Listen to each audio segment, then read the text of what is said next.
Rialto का Marco Polo, says, इंशे Syrian, 44वां इंशा, Shariq Ali.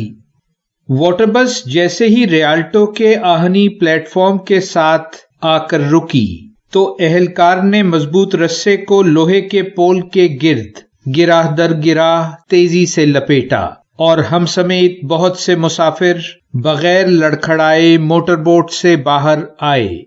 Professor Gill पानियों में बिखरे जजीरों पर बसे सहरंगेज अतालवी शहर वीनस की ग्रैंड कैनाल और नहरी गलियों का जिक्र कर रहे थे।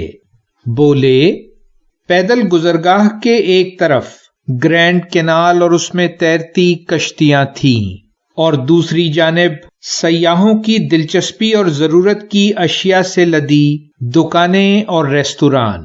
हमारे बिल्कुल सामने ग्रैंड कैनाल को उबूर करता रियाल्टो का पुल था। कहते हैं ये मार्केट 13वीं सदी से कायम है। पहले खरीदार पानी पर तैरते लकड़ी के पुश्तों को उबूर करके यहाँ पहुंचते थे। फिर पहले लकड़ी और 1591 में पत्थरों से पुल तामीर किया गया जो आज भी कायम है।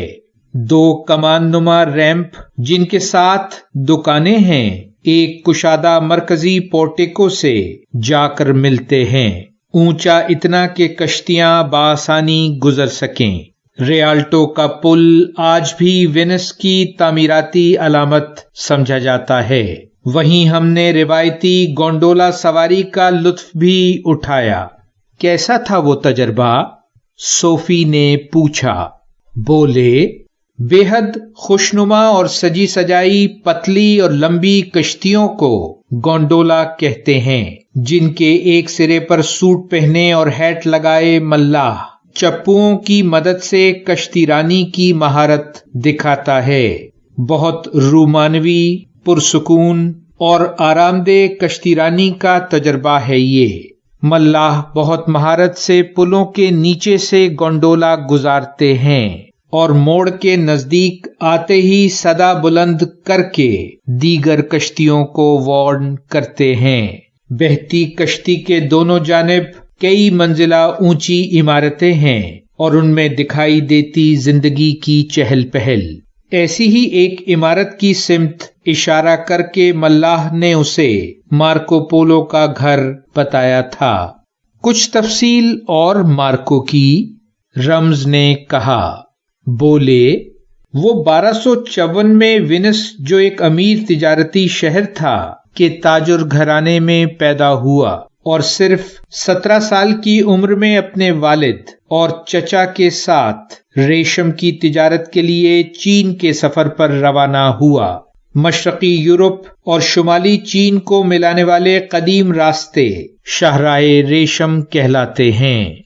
मार्को का काफिला इन्हीं रास्तों से कई बरस के सफर के बाद कुबलाई खान के दरबार तक पहुंचा। अपने तवील सफर में उसने बहुत से अजीम शहर देखे, जिसमें यरूशलेम का मुकद्दस शहर भी शामिल था। वो हिंदुकुश पहाड़ों और ईरान के मैदानों और सहराए गोबी के वीरानों से गुजरा। तरह तरह के लोग मिले, हैरत अंगेज वाकयात का सामना हुआ। फिर चीन में क़याम इतना तवील था कि चीनी जबान सीखी। कुबलाई खान के पैगाम्बर और जासूस की हैसियत से वो दूर दराज इलाकों मसलन मौजूदा म्यांमार और वियतनाम तक पहुंचा। चीन कैसा लगा उसे? मैंने पूछा। बोले, वो चीनी शहरों और कुबलाई खान की दौलतमंदी और आसाइशों से बहुत मुतासिर हुआ।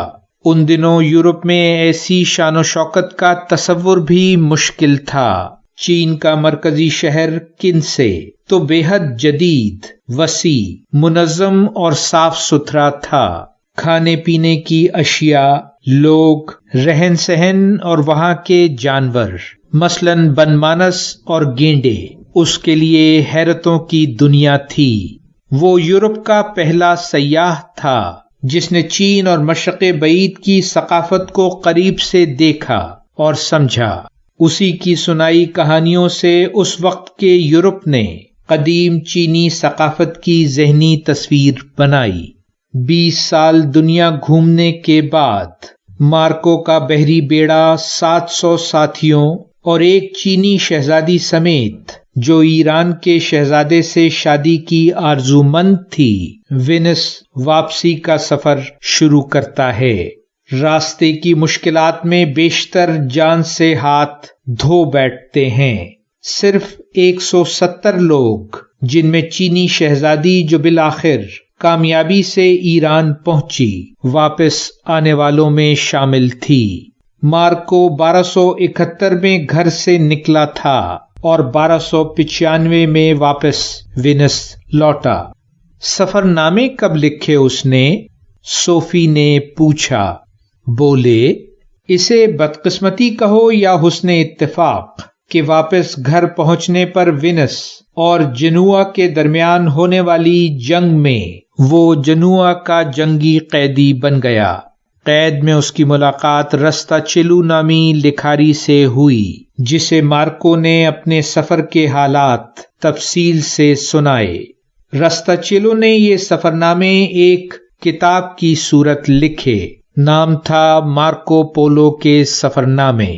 یہ کتاب پورے یورپ میں بے حد مقبول اور بہت سی زبانوں میں ترجمہ ہوئی۔ کچھ ناقدین نے مارکو پر گپ لگانے کا الزام بھی لگایا، لیکن بعد کی تحقیق سے اس کی سچائی ثابت ہوئی۔ مارکو کے سفر کا سب سے مشکل مرحلہ صحرائے گوبی کی مہینوں لمبی مسافت تھی۔ اس دور میں دنیا کو یقین تھا کہ یہ صحرا آسیب زدہ ہے۔ جاری ہے۔ ویلیو ورسٹی، شارق علی۔